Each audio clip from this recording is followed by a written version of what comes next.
Tell me why I moved to Sydney by myself. There aren't a lot of black people. The shock of my life. People here don't greet. Reduced my happiness quite a bit. I lost so much weight. Where are the friends? Hey guys, welcome back to our YouTube channel. I'm Gugu, and if you don't already know, I moved to Sydney, Australia from Johannesburg, South Africa, and today it is actually exactly 6 months since I landed in Sydney. So I felt like 6 months has given me enough time to kind of settle into Sydney, to cement my opinions about Sydney, my feelings about Sydney, as well as see if my first impressions of Sydney still hold up. So yeah, I thought this is a good time to share my experience moving to Sydney alone as a black woman.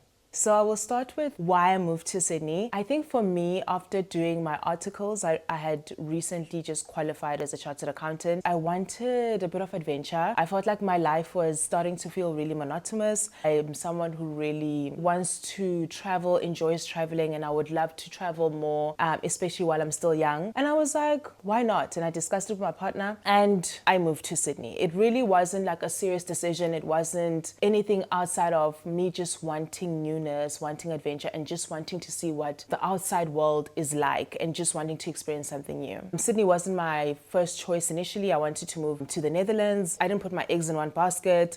I applied to lots of different countries and I landed on Sydney. It was my second choice, so I was happy with Sydney. Okay, let's get into it. My first impressions of Sydney. First of all, tell me why I moved to Sydney by myself. Tell me why I didn't at least come with my partner. I didn't at least go to a country or a city where I have a friend, a family member, something. I honestly don't know. I just felt like, you know what, I'm young. What's the worst that could happen, basically? And obviously with the support of my partner and my family, I felt like, okay, I can do this. One of the reasons I actually ended up landing on Sydney is because I love summer, I love the beach, I love nature, and Sydney has all of that and then some. So it is a very beautiful, aesthetically pleasing city. Like, it's beautiful. Everything is just stunning. And it reminds me a lot of Cape Town. I lived in Cape Town for a couple of years, and I love Cape Town. So it reminded me a little bit of that. I also came in January, so it was sunny, it was summer, the sun was out, it was beautiful. So those were my first impressions of Sydney. But at the same time, I was really scared because I was alone. Like, I don't know how I can describe it, but alone, as in I knew no one here. I knew no one here. Another thing I noticed immediately about Sydney is that there aren't a lot of black people. So when I first went to the grocery store for the first time, I was like, I knew that black people were not the majority. Like, I knew that there were not going to be as many black people as other parts of the world, like South Africa or the UK. I knew that. But I didn't know that it was just gonna be me, myself, and I. And like one odd black person every now and then. Like, it got to a point where, like, if you see another black person, you guys kind of look at each other like you do a little smile or a wave or just like an acknowledgement of, oh my God, I can't believe you're here and I can't believe I'm here and I can't believe I saw you and that we see each other right now. So that was my first impression. Like, the population, it's mostly white people, and then also majority Asian people. So yeah, that was like, I think, a culture shock for me. First impression, I was like, whoop. I knew this was going to happen, but I didn't expect it to be like this extreme. Let's get into my experience in Sydney for the last 6 months. I first want to touch on the fact that my first few weeks in Sydney, I lost so much weight. It felt drastic just because it happened within like a couple of weeks. Looking back, it was because there's so much walking in Sydney compared to South Africa. Like, I did a lot of walking when I got here. Like, I was living in the city, so if I needed to go to the grocery store, if I needed any errands, I walked. And then I eventually, once I got a little bit settled and I'd observed a little bit, I was like, okay, let me get into the public transport system. Let me see how the system works. Let me get into it. So then I got like an Opal card, which is what you use for all the different public transports. So you have the light rail, you have the train, you have the buses, you have the ferries. I got into that, but even with that, there's a lot of walking because you need to get to the bus stop, you need to get to the train station, you need to get to, you know what I mean? Also, when I first got here, the shock of my life was how expensive Sydney is.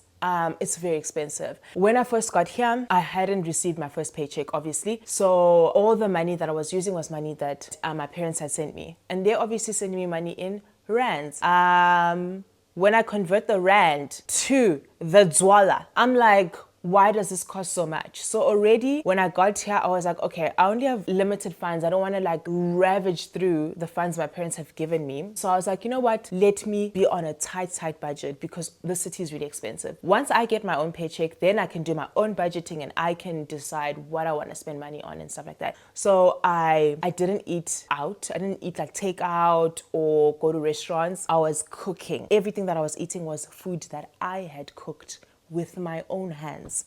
I made it from scratch. That's how I was living. I was making everything from scratch.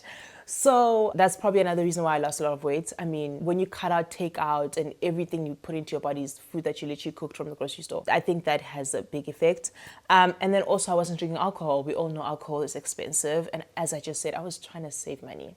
So what business did I have drinking alcohol? I had no business at all. So I think that's why I lost a lot of weight. And also, like, it's very stressful, like getting to a new city, settling in, looking for a place to stay. You need to buy, you know, your initial things like your beddings, your plates, your cups. You need to get Wi-Fi. You need like all this moving in or settling in admin. It's very stressful. And I think that took a toll on me. It also manifested physically through me losing weight. And also, another thing, the wildest thing, like you don't realize this, but because I didn't have a car, everything was either like public transport or like an Uber. So, and Ubers here are very expensive. So it's not something you want to be doing all the time. So it's like, let's say I would go and buy my bedding, plates, all these things. All these things are heavy. Guess who would be walking, carrying those things? This girl. And even if you're using public transport, you have to walk to the bus stop. Like that is probably one of the biggest reasons why I lost weight, because why are you carrying such heavy things and walking? Tell me why. Tell me why. And also because I was just in survival mode. I wasn't like conscious for all the, like I wasn't fully conscious and feeling like, oh my God, this is so heavy. Why are you doing this? Why don't you just get an Uber? And like, I just did it. I just was on autopilot. I was just doing what I needed to do to get things done, to get settled and to survive. So I literally, one of the days I went to the mall from here, I went to the mall and I take a light rail. But where the light rail drops me off, it's a bit of a walk to the mall. So I bought all these things. I don't know if it was like cleaning stuff. I think I vlogged it. And I carried everything to the light rail, but it's a walk. It's like a 15-minute walk, I think. But it's a walk. And I kid you not, that week, my shoulder was sprained. Like I felt like it was painful. Like I couldn't even move it. So I had to keep walking like this. And I was like, what happened to my shoulder? And I was like, there's a little uphill to get to my apartment.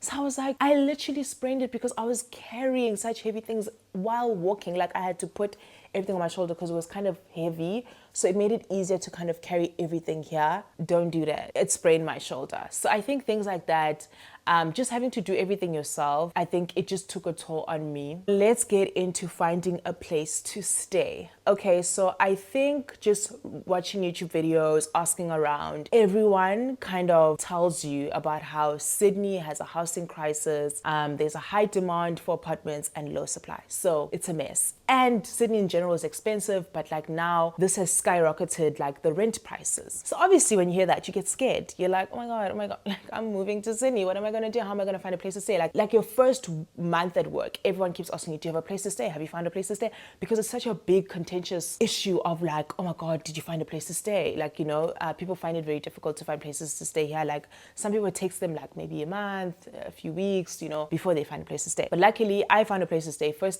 My first day looking, I got an agent and she booked all my viewings on one day. So that one day we went, did viewings. I applied to all the ones I wanted to apply to, got responses from 2 saying yes, the others were a no. And then I chose this place, loved it. And literally it happened like in the space of like 2 days, which is honestly a wild story, unheard of. But I think it's also because I used an agent, very helpful tip. But yeah, I got lucky. But I'm just really glad that in the process of looking for a place to stay, figuring out what works for me, what doesn't, I really listened to my gut and my intuition. And that did not lead me astray at all. That landed me in this place. I got this place. It's quite expensive, a big chunk of my salary, but I'm at peace with it because I truly just followed my intuition and my gut and I did what worked for me. So yeah, like I got this place, I did a 1-year lease, and usually people here do 6 months leases. So it's kind of also like unusual that I did a 1-year lease, but I did a 1-year lease just because I felt like, listen, I'm not someone who likes admin, so I don't think after 6 months I'm going to be keen to now look for a new place to stay, start this process all over again. Again, bear in mind, I'm by myself here. I moved to Sydney by myself. I have to do everything by myself. I don't want to do it again within 6 months. It's different from people who have friends here or they live with someone. So like maybe you have a flatmate and therefore like the moving process can be a bit easier because you guys are doing it together. And I'm doing everything by myself. I live by myself. So I was like, I'm not going to put myself through that. So my gut was just like, just make it a year lease. I had to extend my budget a little bit because I was seeing that the things that I wanted a place close to work, close to the city, and all of those things that I kind of want. I also wanted a nice place. Like I wanted a 1-bedroom, not a studio. I wanted to not feel like, because I'm by myself, I wanted to still like the space that I'm living in because already I knew it's going to be challenging for me adjusting to this place. So I don't want to not like my apartment. So I'm at work, people are asking me like, oh, did you find a place to stay? Did you find a place to stay? I'm like, yeah, I have. I used an agent. It went okay. So now, as you start chatting to people, they ask you, oh, are you staying alone? You're like, yes. And then they're like, oh, staying with someone is actually cheaper. You should get a flatmate. I'm like, okay, first of all, I know for a fact, like that wouldn't have worked for me. I'm genuinely someone who, at this point in my life and at this age, I know I can't stay with a friend or an acquaintance. I can only live either by myself or with my partner or my parents. Like that's it. That's the list. That is a complete list. And it has a full stop. So I'm like listening, I'm like, yeah. I'm entertaining the idea, but like deep down your gut knows what works for you and what doesn't. And then people are like, oh, how much is your rent? I'm not disclosing that because I was like, okay, I know it's expensive and people are going to be like, that's ridiculous. Why are you paying that much? Because there was a time where I had like a coffee date with one of the managers that had interviewed me. And she asked me like, how much is your rent? And I was honest because I'm just like, what do I have to hide? I told her, she was like, oh my God, I wouldn't pay that much for rent.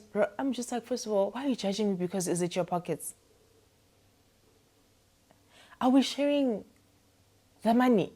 Are we sharing the salary?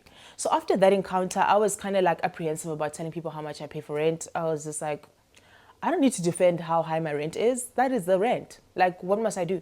Anyway, so I was kind of apprehensive telling people. I just told them, listen, it's expensive, but I don't really want to disclose it. And then people were like, yeah, maybe you can get you can look for a new place. And then I was like, oh, I took a 1-year lease. And then that's when people were like, oh my God, you put yourself in a 1-year lease. Oh my God, you really locked yourself in, didn't you?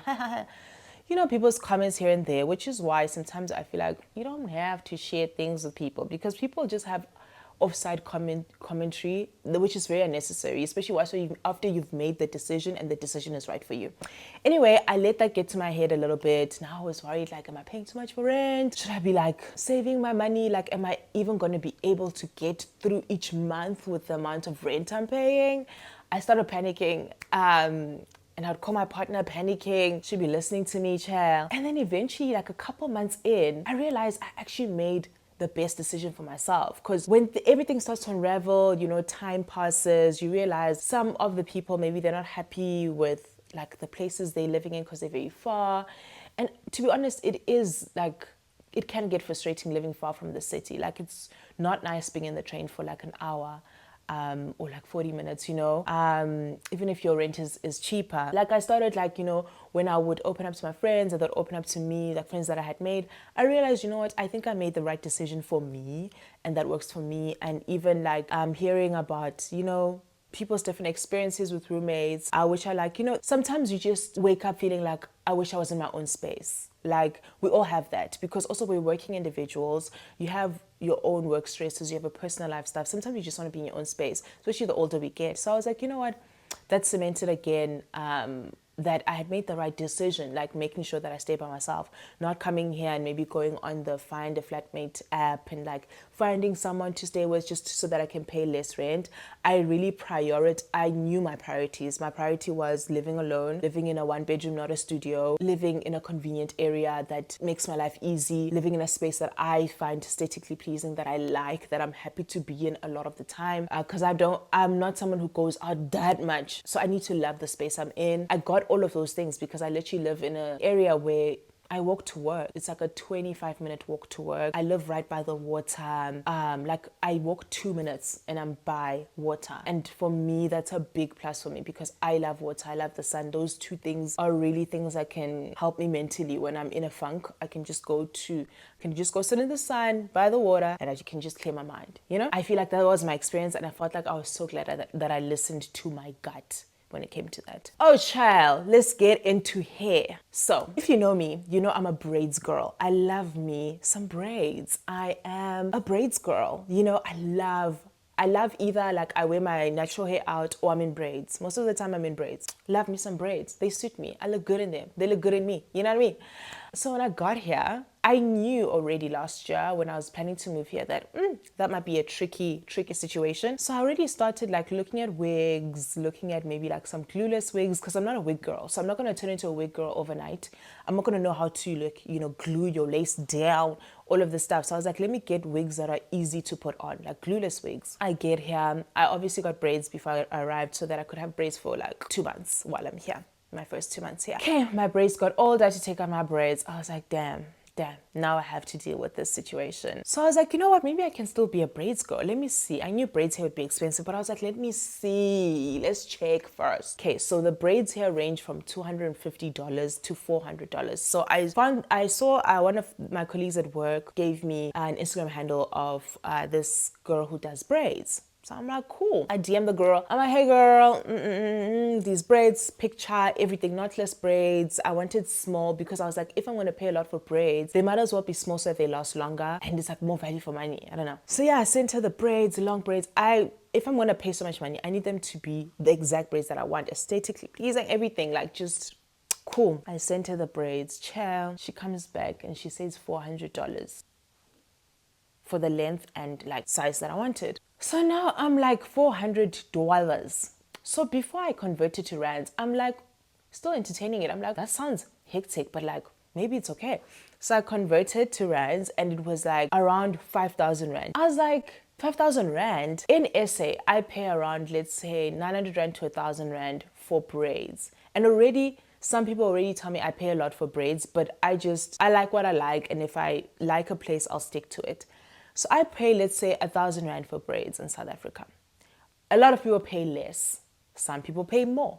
But it's around that area. So I was like, 5,000 rand. In South Africa, I can do my braids 5 times with that amount of money. And I know the braids I'll do in South Africa will be better because the hairstylists in South Africa are better in general because braids are our thing, you know? I was like, I could do that 5 times. And that's basically braids for the whole year because it's not like I'm doing braids every month. 5,000 rand would be how much I pay the entire year. So I was like, absolutely never.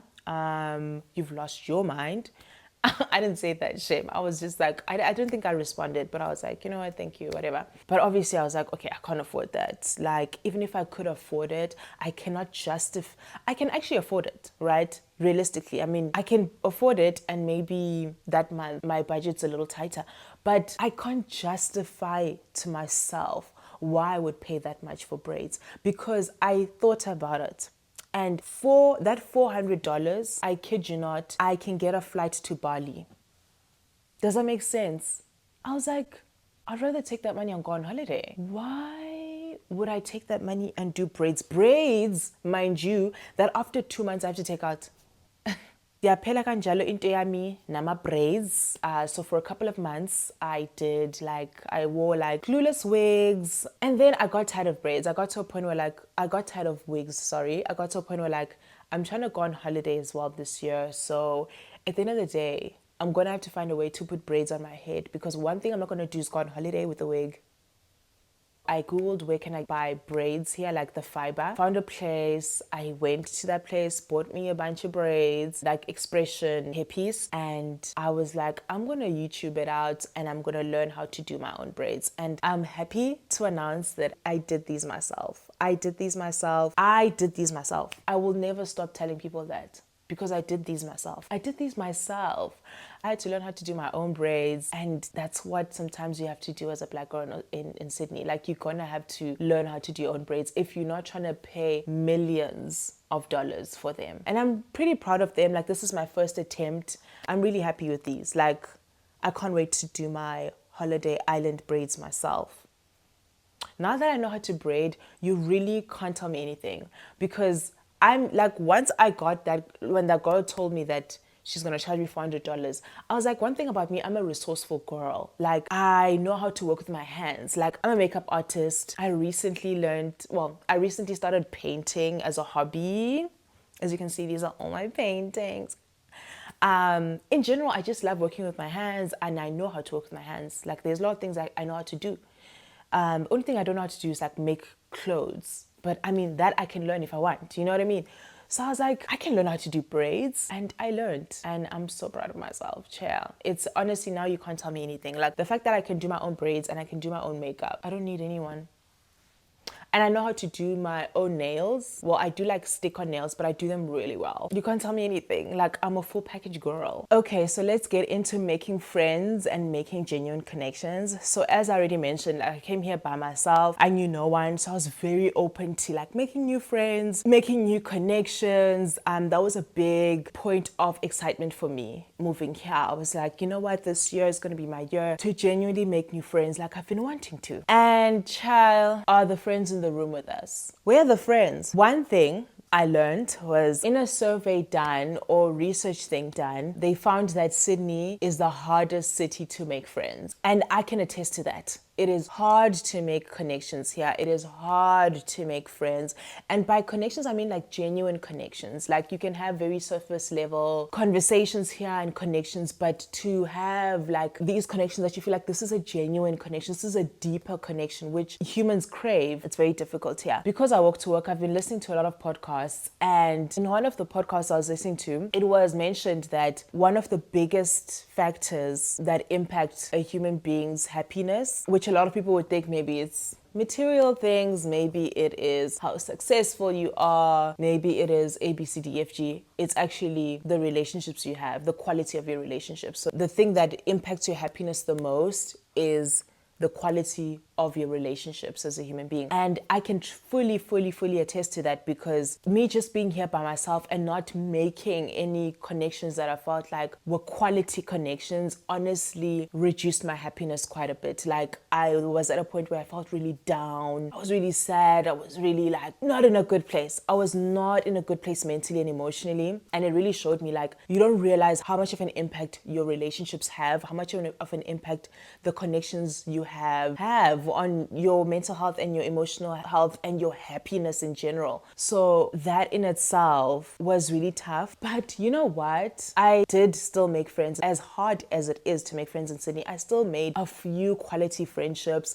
Like, I made a friend at work. So when I got to work, I was realizing that it's really hard to make friends here. So I was like, girl, come up with a plan. So there's this wall at work which shows all the people that work in your division and we'll show their names on them and their picture. And I was just scouting for black girls. I was like, duh, there's not a lot of them. So I was just like looking, found a few, messaged them on Teams. Hey, just recently moved to Sydney and to this company. Would love to have a coffee chat. Some didn't respond. Some responded. Was cute having chats with them. Obviously, not everyone you have a chat with, you guys are gonna be friends, and that's okay. But one of them we did. She's the friend I went on that date with when we went to Bondi Beach, the coastal walk. I love her. I love her. Like, we became such good friends.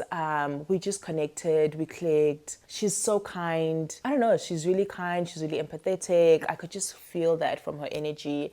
And I just loved hanging out with her. And we had the best time. Like, we're both bougie girls who love a good time, who love a good cocktail, who love a good restaurant, who also love a good beach day. So I was like, that's my girl. And then through her, she was friends with one of the girls from work. She invited her on one of our beach days. We became friends. And then one of my other friends, I literally met her in this building. She lives downstairs, bumped into her. She was like, oh my God, I need more black friends. I said, me too. And we became friends. So that's great. So I made like 3 good girlfriends. So I did make really good connections, and I'm happy with that. And I truly am so grateful for that. But also at the same time, the wildest thing, all of these people that I've mentioned have all left Sydney. So everyone has left me or is leaving me. Like the two have left already. One is leaving like next week or something. So I also had to kind of deal with like craving connection, getting it, and then also being okay with losing it and letting it go. And still meant, obviously we still have a relationship, we're still friends, but like they're not here anymore with me. I'm back to being alone in this city. And honestly, for some reason, at some point I let go. I stopped trying to kind of hold on, and I'm so content now. I'm so happy to be alone in Sydney now, which is so wild because I'm someone who really struggled with loneliness and being alone. Like I really was so scared of being alone. Loneliness used to be something that really, it was a lot for me. I couldn't deal with it, you know? Being alone made me lonely. But now being alone is such a beautiful experience. I love it so much. I actually can't explain how much I love it. I think this experience of me going through this hard, difficult time of moving overseas by myself has taught me so much about myself. I trust myself more now. I respect myself so much now, so much more. And I just know I'm capable of so much. Like I'm so certain about that now. Like you can't tell me anything about me because I know me and I know what I have gone through and what I've achieved by myself when I only had myself. And so you genuinely can't tell me anything. And I love that. And that has also made it so much easier to just be by myself and hang out with me and not feel lonely when I do. I'm so happy. I've taken on hobbies. I've found ways to spend time with myself that are so fulfilling, like painting, going to the water, when summer comes back again, going to the beach, just finding different things that I enjoy and just doing them by myself. So I've really, really, really, really, really loved that. And another reason I moved to Sydney anyway was for self-discovery and like just learning things about myself. And that's exactly what this has done. And I think also finding friends, but also them leaving, has given me that time to truly hone in on self-discovery. Because obviously when I'd made the friends, a lot of my time now I was hanging out with them, I was doing all this self-reflection, blah, blah, out the window. I was like, I'm hanging out with my friends, I'm having a good time. It's a girls' night, you know?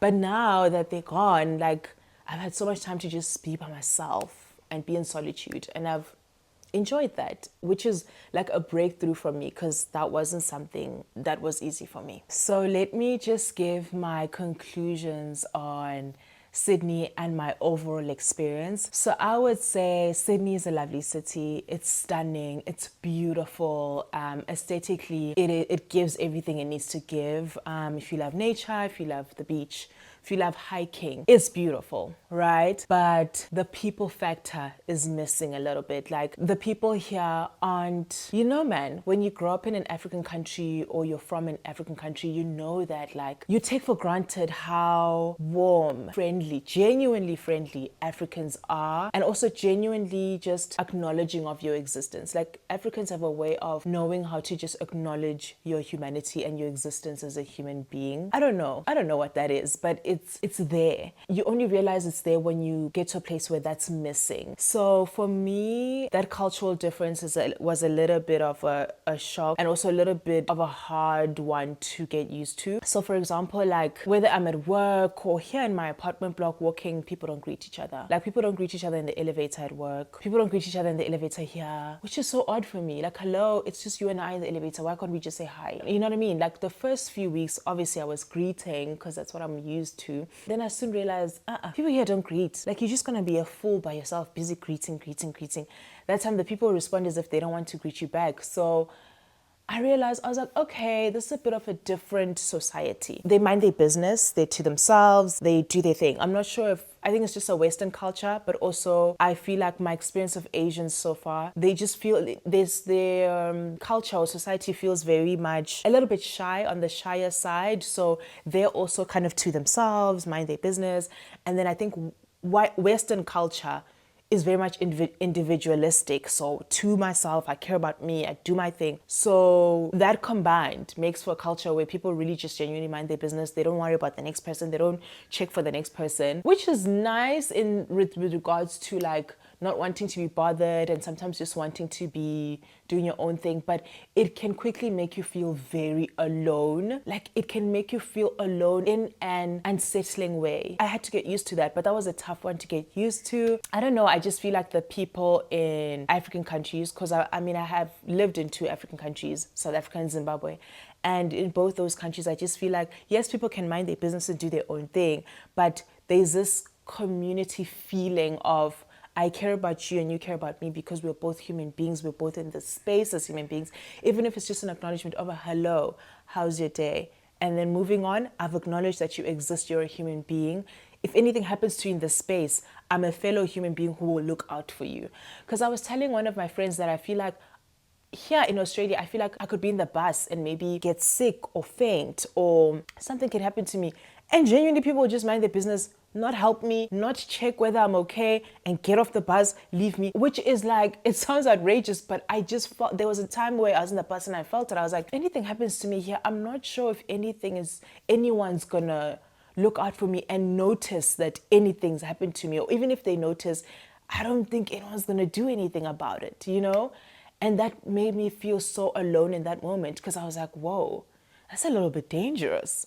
And the fact that I'm Black doesn't help because, let's be honest, just being the only Black person in spaces can be a bit dangerous because, one, people are not used to seeing Black people, so they already see it as a strange thing, like, oh, you're Black, that's strange. So they're not as prone to helping as they would people that they've seen before or people that look like the people that they see a lot. So it just made me feel really alone. So that's another factor. So I would advise, if you're going to move to Sydney, keep that in mind. If you're going to move to Sydney, maybe come with your partner, come with a family member, or come already knowing that you have family here or loved ones here, whether it's friends, whoever. I just feel like it can make it more livable. So because I didn't have anyone here and I still don't feel really rooted here in terms of my relationships, I don't feel like this is a permanent home. I don't feel like I'm going to live here for a long time. It doesn't feel like home. And I think what makes a place feel like home is genuinely whether you have your people there or not. And for Sydney, one of my friends basically used the metaphor of like Sydney is a revolving door. And it truly is. Like, people are here like in and out. So maybe that's one of the reasons it's hard for people to make deeper connections, because maybe as soon as they make the deep connections, the people leave and then they have to make new ones. And I mean, that's already happened to me. So that's one big thing to keep in mind before moving to Sydney. Another thing is the time difference. So I moved from South Africa, and the time difference from South Africa to Sydney is 8 or 9 hours. 8 hours right now, but in the summer it's going to be 9 hours. So another big one to think of, it makes it very tough to communicate with friends and family. Like for me, basically the first few hours of my day, my entire morning, I'm by myself. South Africa only wakes up at around 2 p.m. my time. So I've learned that I've gotten used to the fact that my entire morning is just me by myself. I don't really have anyone to talk to, and that's something to adjust to. That's something to keep in mind. Yeah, I think those are all the things I would point out before moving to Sydney. Just keep those things in mind. I would say it's a great place to come to temporarily, like just to have fun, experience a new place, experience a new city, explore. That's it for today's video. Thank you guys so much for watching. I hope this video was helpful. I hope it was insightful in some way for those who are maybe thinking of moving to Sydney or moving overseas or just moving to a new country by yourselves. That was my experience. I hope you enjoyed the video, and please don't forget to like, comment, and subscribe. Most importantly, please subscribe. We're on the road to 3,000 subscribers. Yeah.